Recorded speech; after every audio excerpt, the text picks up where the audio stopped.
Radiasi fotoronsen itu emang bahaya? Eits, tunggu dulu. Sini biar gue jelasin.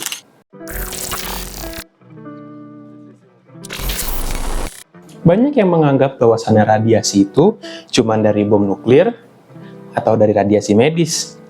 Bahkan dari TV yang kata orang tua kita, radiasinya bikin mata kita buta. Padahal dari dulunya radiasi itu udah ada dari zaman penciptaan semesta raya ini. Itulah radiasi alam. Berdasarkan dari sumbernya, radiasi itu terbagi menjadi dua. Ada yang eksternal dan yang internal. Radiasi eksternal terdiri dari bebatuan, tanah yang ada di bumi, dan radiasi dari luar angkasa atau radiasi kosmik. Yang semakin kalian tinggi di permukaan bumi, semakin besar radiasinya. Jadi untuk kalian yang sering berpergian menggunakan pesawat atau hobi menggunakan batu akik, hati-hati aja ya. Dan yang kedua, ada radiasi internal. Radiasi internal salah satunya dari makanan. Dan ini yang paling unik. Sejak dari zaman dulu, seperti yang kita tahu, tanah ada bahan radioaktifnya.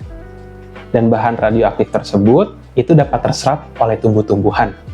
Bayangkan kalau tumbuhan itu kita makan, kita jadikan sayur. Atau bahkan tumbuhan tersebut dimakan oleh hewan dan dagingnya kita konsumsi.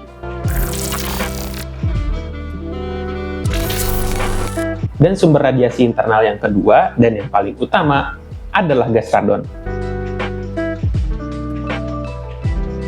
Gas radon merupakan peluruhan dari uranium yang masuk lewat sela-sela tanah dan masuk ke rumah kita lewat retakan-retakan yang ada di tembok.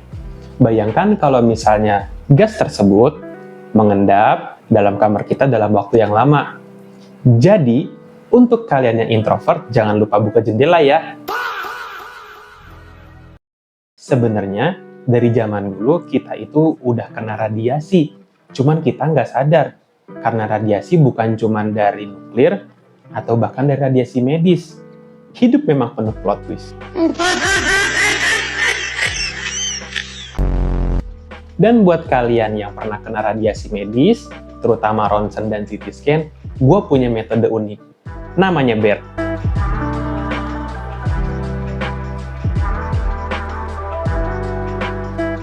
BERT adalah Background Equivalent Radiation Time, suatu metode dengan membandingkan radiasi medis dan radiasi alam. Teori ini pertama kali dipublikasikan pada tahun 1990 oleh John Cameron.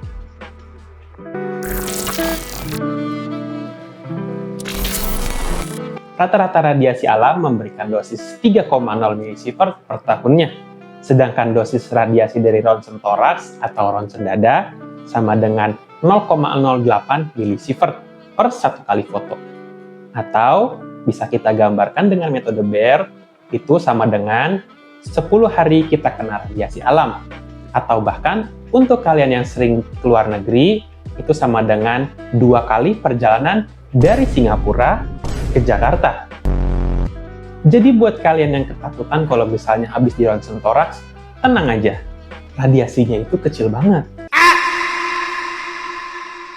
Tapi bukan berarti dokter nyuruh kamu ronsen seenaknya. Nggak gitu juga. Kita ada prinsip yang namanya justifikasi.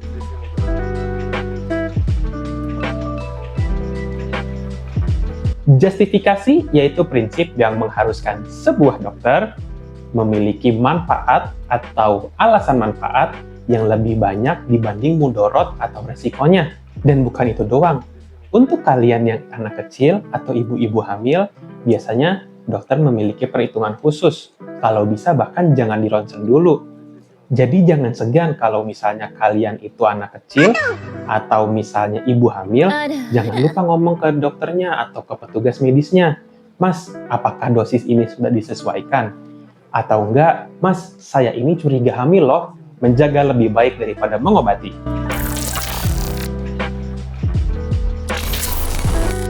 Kenapa sih ini tuh penting? Karena menurut hukum Bergoni dan Tribondau, serta penelitian medis terkini, anak-anak dan ibu hamil itu sangat rentan terhadap radiasi karena selnya sangat aktif membelah. Jadi sekali lagi, jangan lupa untuk memberitahu kami para nakes untuk menyesuaikan dosis dan memberitahu kami juga kalau kalian curiga hamil. Dan semua dosis di atas itu udah diatur. Dan yang ngatur namanya petugas proteksi radiasi. Beliau ini tugasnya untuk mengamankan kalian dari radiasi serta mencatatnya. Udah kayak polisi sama sensus. Jadi buat kalian yang takut radiasi dari rumah sakit, tenang aja. Itu semua udah diatur sama pemerintah dan udah ada yang ngatur. Gua Azra, sampai jumpa.